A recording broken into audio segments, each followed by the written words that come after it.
Last week, Anthropic stood on the global stage and called for a pause for all frontier AI development. Their worry was that we're getting dangerously close to recursive self-improvement. Well, this week that pause went down the drain. They redefined model capabilities, deploying their most powerful AI model to date. Its name is called Fable. It's a Mythos class model that's been put in a straitjacket. The unrestricted version stays with Anthropic's trusted partners. The question is Fable a fable? Is it a pump for Anthropic's numbers before they go public? Or is it worth the hype? Let's take a look. Okay, here it is, Claude Fable 5 and Claude Mythos 5. So first of all, two names, but it's the same underlying model. It has the same underlying weights. Today we're launching Claude Fable 5, a Mythos class model that we've made safe for general use. Fable 5's capabilities exceed those of any model we've ever made generally available. It is state-of-the-art on nearly all of the tested benchmarks of AI capability, showing exceptional performance in software engineering, knowledge work, vision, scientific research, and many other areas. The longer and more complex the task, the larger Fable's lead over our other models. So scaling seems to be continuing. Releasing a model this capable comes with risk. Without safeguards, Fable 5's capabilities in areas like cybersecurity could be misused to cause serious damage. We've therefore launched the model with safeguards. That means queries on some topics will instead receive a response from our next most capable model, Claude Opus 4.8. So those safeguards are something called classifiers. They're separate AI systems and they're trained to detect misuse and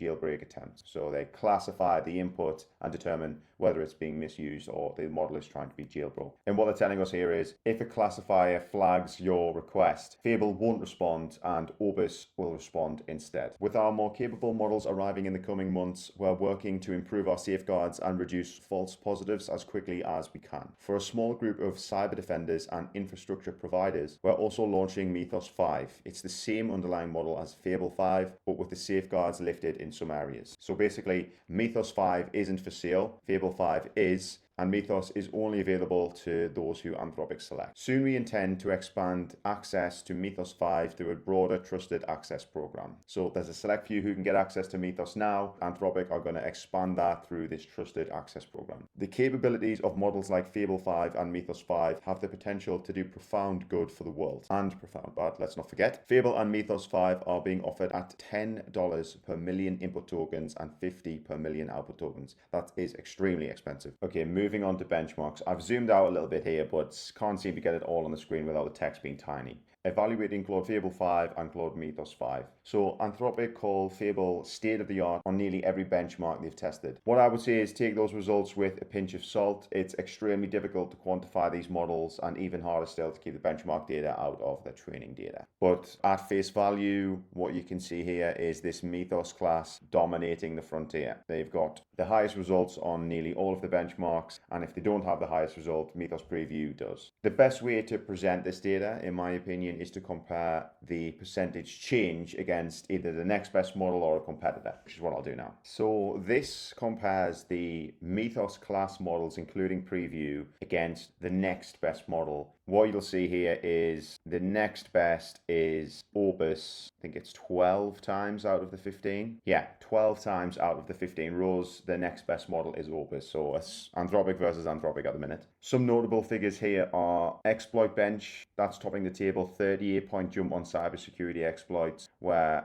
Mythos nearly doubling Opus. Frontier Code and SWE Bench Pro are next. Both those testing whether Mythos writes code that actually works in the real world. Okay, let's do a comparison of Mythos class against GPT 5.5. Here it is. What you'll see is the same three benchmarks topping the table, but the gap's obviously widening. So Exploit Bench jumps to 44, Frontier Code 24, SWE Bench Pro to 22. Three more are sitting above 10. HLE without tools at 18, Health Bench at 14, HLE with tools at 13. Okay, this next section is about long horizon autonomy, so tasks that run for hours, not just minutes, and the model is capable of completing those tasks without falling apart. Fable 5 and Mythos can work autonomously for longer than any previous Claude models. Software engineering up first. During early testing, Stripe reported that Fable 5 compressed months of engineering into days. In a 50 million line Ruby code base, the model performed a code-base wide migration in a day that would have otherwise taken a whole team 2 months by hand. So that obviously insanely impressive. Couple of things that I would like to flag here. Number one, this is a customer testimonial for Anthropic's launch announcement, so it's obviously going to be buttered up. The word migration here could mean essentially anything. Could be a rough draft or it could be fully production ready code.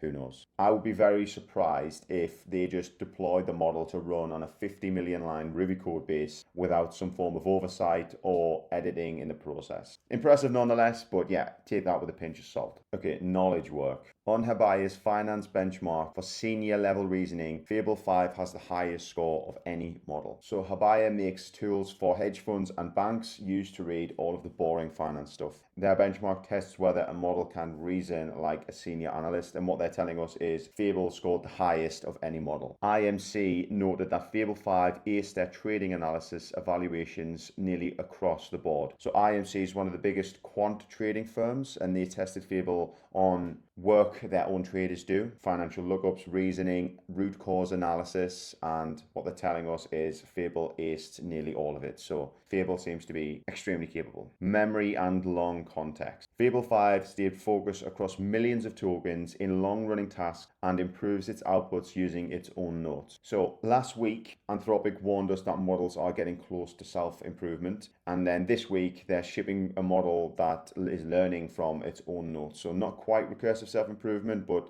the direction is clear. Just to give you a bit of context, millions of tokens is equivalent to hundreds of pages of text or hours of conversation. Drug design. Using Mythos 5, our internal protein design experts accelerated aspects of the drug design process by around 10 times. In one example, they found that Mythos 5 with a protein design and bioinformatics tools, but no human assistance, matches or beats skilled human operators. So number one, 10 times faster than human experts, has the potential to reshape drug discovery. Couple of things to note here. This is an internal study, no scientific peer review. Also the term strong candidates, it's a great term, but it's not a drug that works. And something to note here, the capability that matches skilled scientists on protein design, well, that's exactly what the classifier is used to block for Fable, to why Mythos sits behind the trusted access program. Okay, novel hypothesis in molecular biology. Mythos 5 is our first model to consistently produce novel, compelling scientific hypotheses. One Mythos hypothesis, a novel mechanism for E. coli protein, was corroborated in a study from a lab independently working on the same problem. So this is definitely one of the most interesting claims. The ability to generate creative scientific work, that's extremely impressive in itself. Coming up with something truly new and that works is extremely impressive. And I think the bit that matters here is this corroboration. It means that somebody else was conducting the same scientific work and came up with a similar answer. So it's not Anthropic grading their own homework. It's another lab somewhere else arriving at the same conclusion with maybe the same data set. One caveat here, no peer-reviewed publication. We don't see the hypothesis itself. If this holds up, AI just crossed the point from being assisting science to producing new science. Alignment next. We found that Mythos 5 level of aligned misbehavior, including misaligned actions taken by the model, such as deception and cooperation with misuse of the model by a user, was low and similar to that of Opus 4.8. So similar to Opus 4.8 is comparative, not an absolute. Anthropic are saying that Mythos is no more misaligned than the current deployed model Mythos 4.8, and they depict that here in this chart. You can see Mythos here scoring a 2 on the misaligned behavior scale, and for Opus 4.8 scoring a 2 as well. Fable 5's new safeguards. Mythos class models have reached a threshold that present significant risk. Extremely worrying. We stated that we hope to eventually release Mythos level capabilities to all our users, so long as we had developed new safeguards that were strong enough to reliably prevent misuse. Over the past few months, we've been improving these safeguards and they are now robust enough for general release. Because we've prioritized safety, we've deliberately tuned the safeguards to be cautious, and they're still stricter than would be ideal. Below, we discuss each of Fable 5's new safeguards in turn. So what they're going to tell us here is that there are 3 classifiers, each targeting a specific risk area. So cybersecurity, biology and chemistry, and distillation. The frontier of cybersecurity and research biology capabilities capabilities of Mythos class models mean that they pose substantial risk of uplift of malicious actors. That is, these models could provide information or advice that assists those actors in causing serious harm that they couldn't have received from other sources, for example from internet searches. Furthermore, a great deal of advanced usage of AI models is dual use. The same queries that are beneficial in the hands of cybersecurity professionals and biology researchers could be dangerous if available to malicious actors. Two things worth pulling out here. The first, you can get this information on Google anyway argument. That defense doesn't hold anymore. Search engines return links. A frontier model is now consolidating and refining information into something actionable, which is a different product entirely. The other thing that they mention at the bottom here is the old dilemma. How do you make an AI system open enough for genuine actors, but closed enough for malicious actors in the same field? Ultimately, their prompts are going to be very similar, but it's very difficult to distinguish between the two, especially given the fact that a malicious actor is going to be acting like a non-malicious actor in that case. When Fable's classifiers detect a request related to cybersecurity, biology, and chemistry or distillation, the response is automatically handled by Opus 4.8 instead. They don't want any risks from the model, so they're just going to defer all of those topics to Opus. A response that falls back to Opus is a far better experience than an outright refusal from Fable. Our early data shows that more than 95% of Fable sessions involve no fallback at all. Kind of defeats the point of using Fable if you're just going to get an answer from Opus. So now they're going to go into the different areas covered by the classifiers, starting with cybersecurity. Mythos class models excel at discovering and exploiting software vulnerabilities. To prevent these agentic hacking skills providing uplift in cyber attacks, we design our cybersecurity classifiers to cover both exploitation and offensive cyber tasks in a broader sense. So Fable can autonomously find and exploit software vulnerabilities. We know that from Project Glasswing. So what you'll see here is the chart for offensive cyber evaluations, clearly just trying to demonstrate how good their classifiers are here, because Fable achieving 0% success rate on all of these evaluations. As well as internal testing, we ran an external bug bounty that produced no universal jailbreaks in over 1,000 hours of testing. This is important to pay attention to. So as soon as they went public with this model, this claim is obviously about to be tested. And what was found was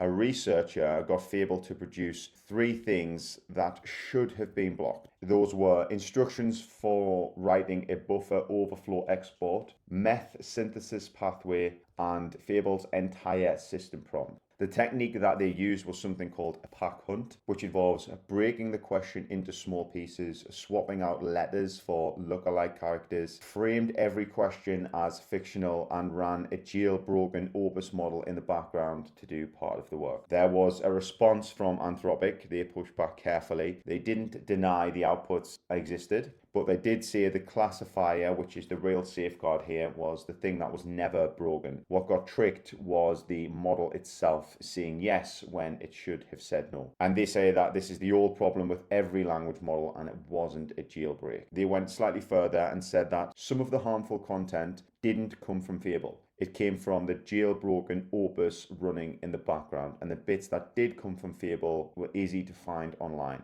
Nothing that actually helped someone cause real harm. So essentially their defense in a nutshell was that the system held, but the model got tricked, and they say that that's not the same thing. This rebuttal feels quite brittle. So, number 1, the classifier wasn't bypassed. Fine. The users still ended up with a harmful output, and from a user perspective, that's still a jailbreak. Some outputs came from the back-end Opus, not Fable, but the multimodal system still produced the harm. Kind of splitting hairs. Only general information readily available, but that information was consolidated and refined into something actionable. So, yeah, pretty easy to push back on some of Anthropic's rebuttals there. Now, I do agree with what they say here. It's likely impossible to completely prevent universal jailbreaks, but our goal is to make any remaining jailbreaks sufficiently low and costly that we detect and prevent them before they are used at scale. Totally agree. They're totally right. It's impossible, and it's also a numbers game. You can do all the internal testing you want before release, but once it's deployed, you've got the simple problem of the fact that there's probably going to be more people trying to exploit the system than there are testers testers checking the classifiers, and that's just the nature of the beast. The graph below from one of our internal evaluations illustrates how Fable 5's safeguards give it greater resistance to jailbreaks than our previously generally accessible model. So when I first looked at this chart, yes, it does demonstrate the classifiers at work here, Fable 5 having a very low percentage success rate. But the other thing that it highlighted was just how poor the other models are. So 4.6 over 80%,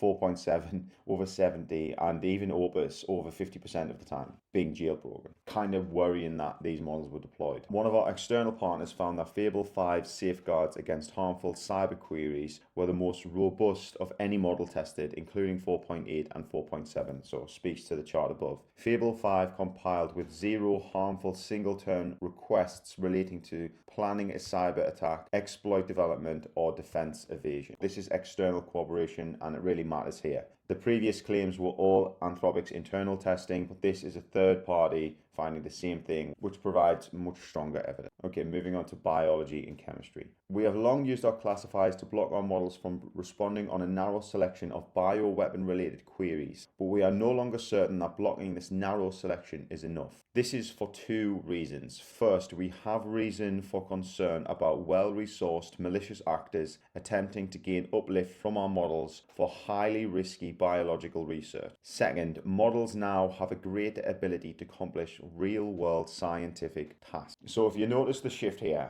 Anthropic used to block a narrow selection of bioweapon-related queries, and now they're saying that block is not enough because the model capabilities are so high it can now significantly assist with biological research, and it's not just looking up some of the information. We tested Mythos 5's ability to produce a challenging step in designing Dino-assisted viruses. In this task, various AI models were evaluated on their ability to predict how genetic modification could impact the assembly of viruses out of shell. We did not explicitly train our models to perform this task, yet Mythos class models outperform sophisticated models dedicated to protein tasks using their biological reasoning alone. This demonstrates a promising ability to complete simple but important tasks in gene therapy research and development, but also highlights the risk posed by such dual-use capabilities. This is the scary part of general intelligence. As you start to scale the models, these sorts of capabilities are emergent. They're not tied to a narrow subject. And what Anthropic are telling us here is that the model wasn't explicitly trained for protein engineering, but it just learned how to do it anyway. Now my question is, does the average person need to yield this much power? Does the average person need this type of model? Our priority was to safely release Fable as soon as we could. As with all of our classifiers, we hope to narrow these safeguards as soon as possible. Now I don't like this type of rhetoric. Just release them when they're good enough to be released. Make sure it's safe, don't rush it,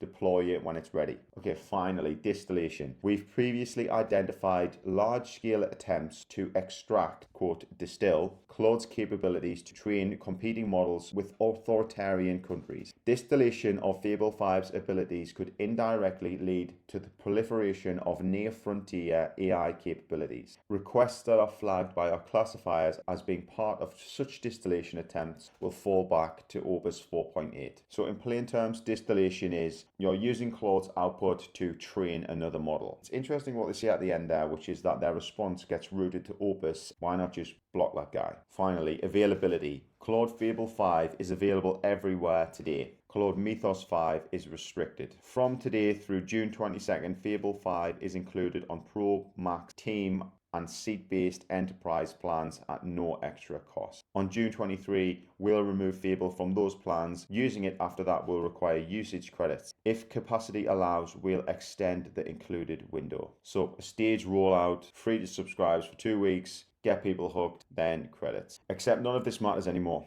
because yesterday, which 3 days after launch, the US government stepped in. The US government, citing national security authorities, has issued an export control directive to suspend all access to Fable 5 and Mythos 5 by any foreign national, whether inside or outside the US. As a result, they've disabled access globally. Our understanding is that the government believes it has become aware of a method of bypassing or jailbreaking Fable 5. If this standard was applied across the industry, we believe it would essentially essentially halt all new model deployments for all frontier model providers. They complied, but they're objecting to this precedent that the US government is setting. I agree with what the US government did here. If you have any doubt that this model is not safe or the safeguards aren't behaving in the way that you expect, you must revoke this model immediately. So is Fable a fable, or is it worth the hype? 5 questions. Is the model good? Yes, clearly. Does every human need it? No. A very small percentage of people would find use in this model a very small amount of time. Is it possible to prevent all jailbreaks? No.